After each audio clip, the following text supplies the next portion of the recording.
Pierino Prati da 13 anni collabora con Sport Eventi nella gestione dei Milan Junior Camp, è l'uomo simbolo di Sport Eventi per quanto riguarda soprattutto i genitori. Allora rivolgiamoci ai genitori, perché Pierino Prati ci spiega perché un genitore dovrebbe accettare la richiesta del figlio per venire ai Milan Junior Camp. Ma perché Sport Eventi è una garanzia, dunque chi è venuto a Sport Eventi dall'inizio ci ha seguito sempre per diversi anni, dunque vuol dire che è una di quelle società serie che fa di questo Milan Camp una cosa seria, e tutti quelli che collaborano e lavorano per Sport Eventi sono preparatissimi per far sì che i ragazzi dopo una settimana, qui addirittura 15 giorni, riescono a fare delle cose che probabilmente avevano nella testa, che fino a quel momento nessuno gli aveva suggerito.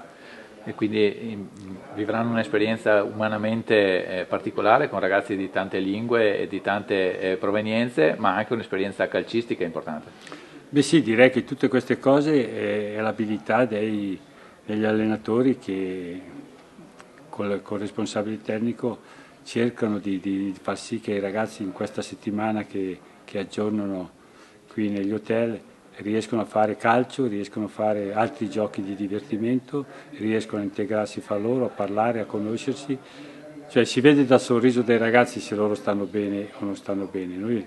siamo ormai allenati, cerchiamo sempre però di migliorare, di far sì che i ragazzi in questa settimana si sentano il più possibile a loro agio e che questa settimana gli può servire poi nei mesi, invece che devono fare un altro lavoro, quello che probabilmente lo studio, avranno poco tempo per farlo. Una domanda più personale: ogni anno ai Milan Junior Camp Pierino Prati incontra migliaia di ragazzini, quindi migliaia di genitori. Quante volte ti hanno chiesto dei tuoi gol, delle tue triplette in finale di Coppa Campioni, eccetera, eccetera?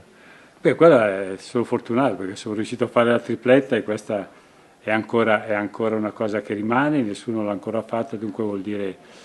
che ho fatto una cosa non facilissima, cioè ne devo essere orgoglioso di quello, però devo anche spiegare che prima di arrivare a quello c'è stata tutta una serie di preparativi e di preparazioni che da 12 anni ha fatto sì che poi diventai professionista a 18 anni, dunque i bambini sicuramente pensano che sia tutto più facile, invece non è assolutamente facile. Io consiglio sempre che la base dello studio è la cosa più importante, ma nello stesso tempo chi avrà la fortuna di avere talento, e questo nei camp noi abbiamo la fortuna ogni tanto di trovare qualche bambino che poi dobbiamo segnalarlo al Milan perché vediamo che è un bambino che ha delle possibilità per poter iniziare questo percorso che potrebbe anche darsi che per qualcuno arrivi fino alla fine, cioè riesca negli anni, in questi 13 anni, qualcuno è arrivato addirittura a fare il professionismo. Chi non avrà quella fortuna di arrivare, beh, avrà un'esperienza importante dentro di sé.